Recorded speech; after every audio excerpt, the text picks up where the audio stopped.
on y est. Apple a sorti les nouveaux iPhone 17, les iPhone 17 Pro et les iPhone 17R, ou l'iPhone R tout court. Et dans cette vidéo, on va parler de l'iPhone 17 Pro, on va parler de l'iPhone 16 Pro. J'ai quand même pas mal de choses à vous dire. Salut, c'est Monsieur Pixel, et si c'est votre première fois ici, bienvenue à vous. Ici, on parle de tech, de voitures électriques, de minimalisme et de jeux vidéo. Et si ces sujets vous intéressent, vous êtes au bon endroit. Mais avant de commencer, sachez que si vous aimez les vidéos que je fais, si ça vous apporte de la valeur, si ça vous apporte des choses, n'hésitez pas à vous abonner. Parce que moi, ça m'aide beaucoup à développer ma chaîne. Et en plus, c'est gratuit. Je compte sur vous. Aujourd'hui, on va répondre à une question que beaucoup se posent en 2025. Faut-il encore acheter le 16 Pro ou faut-il privilégier le 16 Pro ou passer directement au tout nouvel iPhone 17 Pro ? On va comparer les deux modèles en termes de design, performance, en termes de photos, autonomie et surtout le prix pour que vous sachiez lequel est le meilleur choix selon votre profil. Côté design, Apple change tout, enfin essaye de tout changer avec des choix plutôt questionnants. L'iPhone 17 Pro abandonne le titane introduit avec le 15 Pro pour de l'aluminium unibody. Alors on avait déjà de l'aluminium avant. Puis on repasse sur du titane, et enfin on revient sur de l'aluminium. Bon, Apple dit que c'est pour mieux gérer le refroidissement pendant les grosses charges processeurs. Ok, peut-être. En revanche, sur cette question, Apple a carrément mis une chambre à vapeur à l'intérieur de son iPhone 17 Pro pour vraiment lui permettre de refroidir. Et je vous dis tout de suite, ça fonctionne plutôt correctement et l'iPhone semble moins chauffé quand je joue ou que je fais des montages photos ou des montages vidéo. Alors, pas le truc hyper flagrant, mais ça fonctionne et il faut le dire. La grande différence concerne aussi les bords écrans qui sont beaucoup plus fins sur l'iPhone 17 Pro. C'est subtil, mais quand tu l'as en main, tu sens que l'écran occupe presque toute la face avant. Et la deuxième chose, c'est les bords arrondis qui rendent l'iPhone 17 Pro tellement plus satisfaisant en main qu'il est carrément difficile de revenir sur une version intérieure. Après, niveau design, ça reste à l'appréciation de chacun. L'aluminium, l'aspect piton, car maintenant on a une surface en verre pour la dissipation. Je ne sais pas si ça rend le téléphone plus joli ou pas. Il y a aussi le plateau qui renferme des composants qui se trouvaient avant au niveau de la batterie, ce qui fait que la batterie est maintenant plus grande et ça permet d'avoir une meilleure autonomie. D'ailleurs, il n'y a pas mais deux iPhone 17 Pro, il y en a un avec un emplacement carte SIM classique et un autre avec une eSIM, c'est-à-dire sans emplacement pour la carte SIM, donc une plus grande batterie. Pour le reste, même taille, 6,3 pouces en taille d'écran, le 17 Pro est légèrement plus haut, plus large et plus épais que le 16 Pro, et il fait aussi 5 grammes de plus.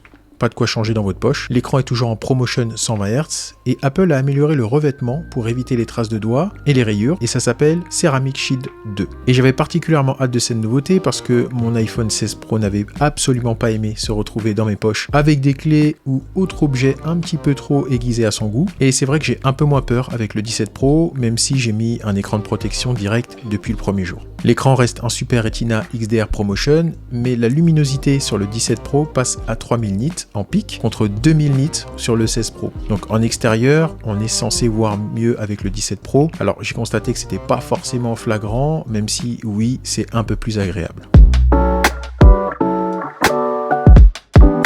Sous le capot, le 17 Pro embarque la nouvelle puce A19 Pro contre A18 Pro sur le 16 Pro et je voulais qu'on s'arrête 2 minutes sur les processeurs. Parce qu'en fait, les processeurs chez Apple, c'est un petit peu un faux débat. C'est-à-dire que maintenant, depuis l'iPhone 13 Pro, j'ai envie de dire, j'ai jamais constaté de ralentissement, ni de bug, ni quoi que ce soit avec les processeurs. Donc en fait, c'est un peu devenu un faux argument de vente, mais je pense que d'ailleurs, c'est pas un argument de vente. Mais sachez que peu importe l'iPhone que vous prenez, vous n'aurez pas de lag, ça ne va pas ralentir. Apple s'occupe autant de la partie logicielle que de la partie technique. Donc forcément, tout fonctionne à merveille. Vous n'aurez aucun problème au niveau du processeur. Je dois dire que ça change absolument rien. L'année prochaine, on aura A20, A20 Pro, A21, etc.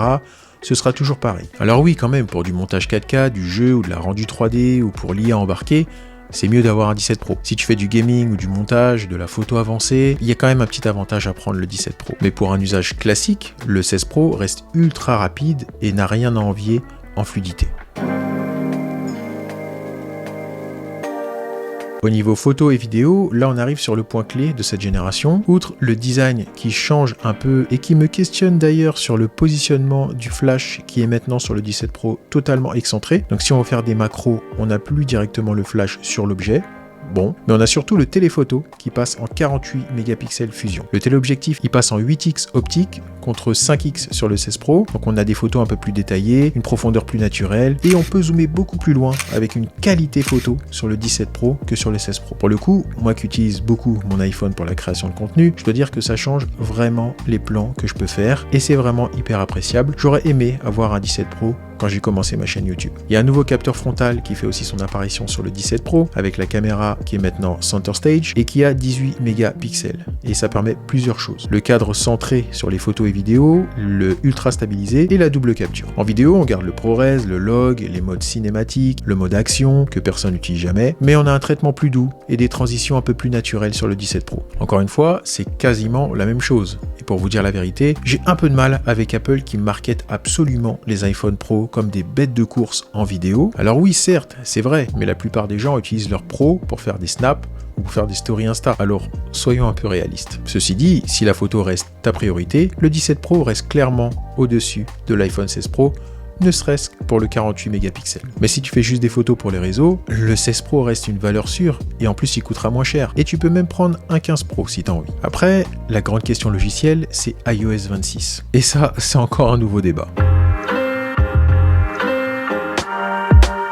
Alors moi, j'ai bien fait exprès de laisser mon iPhone 16 Pro sur iOS 18 parce que je préfère iOS 18, mais qui dit nouvel iPhone, dit nouvelle version d'OS. Donc le 17 Pro, il tourne sous iOS 26, tandis que mon Pro à moi, il est toujours sous iOS 18. Et la principale différence, en fait, c'est que ça réside dans l'intégration poussée de l'intelligence artificielle. Donc on a Apple Intelligence. Cette suite de fonctionnalités, elle offre des personnalisations accrues, une gestion des notifications qui est censée être plus intelligente. On a quand même des améliorations significatives pour Siri. Alors moi j'aime bien le nouveau Siri, il y a beaucoup de gens qui ne l'aiment pas.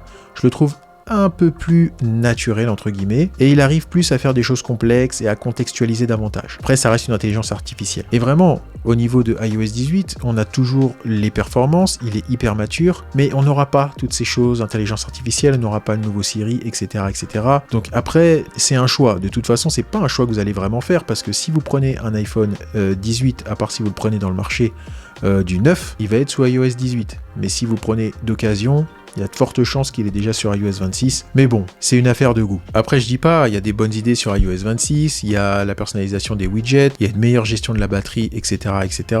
Moi, je suis un peu embêté parce que j'ai déjà eu des bugs, et notamment l'horloge qui parfois se décalait, je ne sais pas pourquoi, et ça me rendait fou. Donc il y a des petits bugs sur iOS 26, alors c'est assez nouveau, il y a bientôt la nouvelle version qui va arriver, on attend de voir. En tout cas, moi, c'est une question de goût, je préfère iOS 18.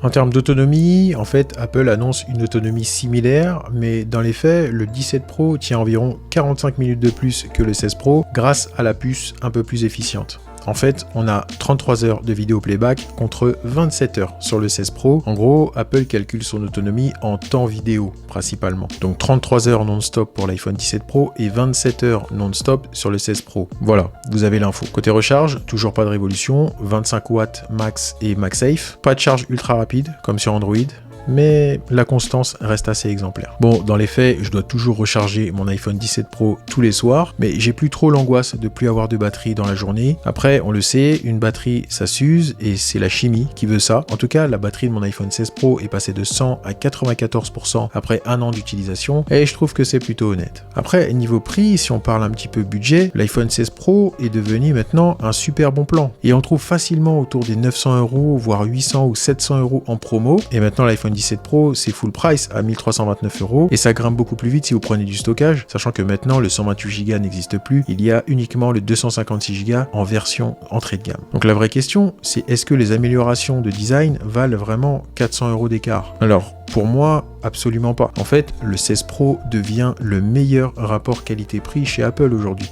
Surtout si tu viens d'un iPhone 14 ou d'un iPhone un peu plus ancien. Donc en fait, c'est pour quel profil? Bah, si tu veux le top du top, que tu fais de la photo, de la vidéo, ou que tu veux garder ton iPhone 3, 4 ou 5 ans, bah, prends l'iPhone 17 Pro. Mais si tu veux une expérience premium sans te ruiner, que tu viennes d'un 13 ou d'un 14, eh ben, prends le 16 Pro. C'est un choix hyper malin. Par contre, je suis obligé de parler de l'iPhone 17 non Pro qui est sorti, parce que si tu veux vraiment le meilleur rapport qualité-prix, c'est le choix à faire. En fait, il a une puce A19, il a l'autonomie du 17 Pro, il a la caméra Center Stage, et surtout, il a aussi l'écran Super Retina XDR des iPhone Pro. Donc pour la première fois, il a les 120 Hz et ProMotion. Donc c'est vraiment un no-brainer en fait. En tout cas, les différences sont vraiment subtiles au quotidien et tu économises plusieurs centaines d'euros si tu prends un 16 Pro ou voire si tu prends un iPhone 17 et si tu es prêt à te séparer d'un objectif. Mais pour moi, c'est l'iPhone 17 qu'il faut choisir cette année, en fonction de tes besoins évidemment. Donc en 2025, Apple affine vraiment plus qu'il révolutionne. Et ça fait plusieurs années que c'est comme ça. Et je trouve qu'il n'y a plus forcément d'intérêt à changer d'iPhone tous les ans. L'iPhone 17 Pro, c'est un bijou technologique, mais le 16 Pro, ça reste une valeur sûre, et surtout avec la baisse de prix. Donc voilà, je pense que je vous ai tout dit. En gros, l'iPhone 17 Pro est forcément le meilleur iPhone Pro que Apple ait jamais fait. Je pense qu'on a atteint un certain plafond de verre avec les iPhones, surtout les Pros. La limite est vraiment fine maintenant entre les Pros et les non-Pros. Et je pense que 90% des gens, si c'est pas plus, ont en fait juste besoin du nouvel iPhone simple, non Pro. Et c'est pour ça que Apple le market autant comme iPhone Pro pour faire des films, des séries, tourner en Dolby Vision, etc. Je pense que le Pro commence à s'adresser à une certaine partie des clients. Donc dis-moi en commentaire lequel tu choisirais, si t'es team 16 Pro ou si t'es team 17 Pro. En tout cas, si vous êtes encore là, merci d'avoir regardé jusqu'au bout. C'était Monsieur Pixel. Et d'ici là, je vous dis à la prochaine. Peace.